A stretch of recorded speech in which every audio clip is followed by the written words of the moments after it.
What's going on, guys? Rocky here. So today, the topic of the discussion is razor bumps. How do we properly maintain, take care of it, and what happens when clients do get it? How do you properly educate them on making sure that they go away? So let's go down to the root of the problem. Razor bumps usually happen for clients that have more textured hair, meaning coily, wavy, any sort of waves to their hair, any ethnic folk that would have that hair texture to not pop out of the pore after it's been cut properly. It'll coil within the skin and get stuck beneath the pore and will have a really hard time coming out. A lot of times you see a lot of barbers pulling and extracting hairs out of razor bumps, meaning like hair being coiled up within the pore and it becomes this inflated looking pimple, if you will, without the pus. Sometimes there's pus beneath it. So what ends up happening is whenever you use a straight razor, like so, you see this one's loaded.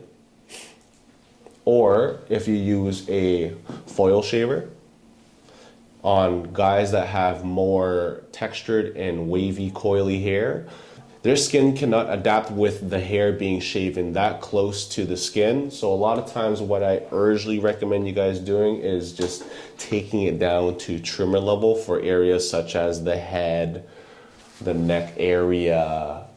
A lot of times you could get away with using the razor on those textured hair clients with the wavy, more coily hair on the cheekbone and the mustache area. But what you can't get away with is using it on areas such as the neck or the head. So that's where a lot of times where if you shave way too close, the skin might not be able to take the irritation and the hair might be cut way too close down beneath the pore where it won't allow the hair to successfully come right back out of the skin at all. It'll just get trapped and coiled within the skin, and what you'll have to do is, one, treat it with tea tree oil. Now, tea tree oil is going to make sure that it takes down that irritation and the swellingness of the pore itself. And two, using witch hazel oil. Witch hazel oil is a godsend. You could get it from all your different like pharmacy departments, and making sure you swab and sanitize every single time they've gotten their hair cut down all the way to skin, or if like in general they've gotten their hair cut down all the way just using trimmer level to ensure that bumps don't even happen at all. Now, if bumps do happen and you are up for it, I would recommend you getting a pair of like super thin tip needled tweezers to extract the pore out and open up where that hair is supposed to come out and find the tip of the strand of the hair, and you could actually pull that strand all the way out.